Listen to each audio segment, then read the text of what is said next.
আগামী ৮ অগাস্ট রাজ্যের বিভিন্ন জেলার সাথে উত্তর জেলায় হচ্ছে ত্রিস্তর পঞ্চায়েত নির্বাচন। মানুষকে সার্বিক নিরাপত্তা দিতে এবং নির্ভয়ে মানুষ যাতে গণতান্ত্রিক অধিকার প্রয়োগ করতে পারে তার জন্য জেলা পুলিশ বিভিন্ন ব্যবস্থা গ্রহণ করেছে বলে সাংবাদিক সম্মেলনে জানিয়েছেন উত্তর জেলার পুলিশ সুপার ভানুপদ চক্রবর্তী। উত্তর জেলায় CRPF, SSB, BSF, Tripura state rifles জওয়ান ও রাজ্য পুলিশের জওয়ানরা মোতায়েন থাকবে। উত্তর জেলায় মোট ৩৪৭টি পোলিং স্টেশনে ভোট গ্রহণ হবে।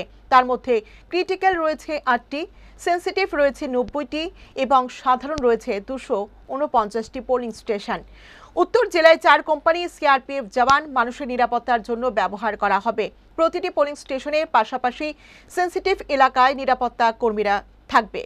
ভোট গ্রহণ এবং গণনা এটাকে শান্তিপূর্ণ রাখার জন্য আমরা পর্যাপ্ত নিরাপত্তা রক্ষী পেয়েছি।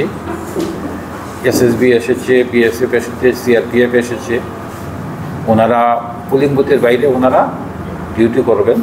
পাশাপাশি পোলিং বুথের জন্য আমরা যথেষ্ট পরিমাণে টিএসআরও পেয়েছি। আমি জনগণের কাছে ভোটটা যারা দেবেন ওনাদের কাছে একটা রিকোয়েস্ট করতে চাই যে ভোটকে অবাধ, শান্তিপূর্ণ এবং ভয়মুক্ত রাখার জন্য উত্তর ত্রিপুরা পুলিশের পক্ষ থেকে আমরা পর্যাপ্ত নিরাপত্তার ব্যবস্থা করেছি। সবাই যেন ভোট কেন্দ্রে যায়। পাশাপাশি আমরা বিভিন্ন এলাকাতে patrolling, road March, flag March এগুলি হচ্ছে, ভেহিকেল চেকিং হচ্ছে। প্রত্যেকটা কাজে পুলিশকে সাহায্য করার জন্য উত্তর ত্রিপুরাবাসীদের সাহায্য সহযোগিতা নিয়ে আমরা উত্তর ত্রিপুরাতে যে ভোট এবং ভোট পরবর্তী ভোট গণনাকে আমরা শান্তিপূর্ণ রাখব।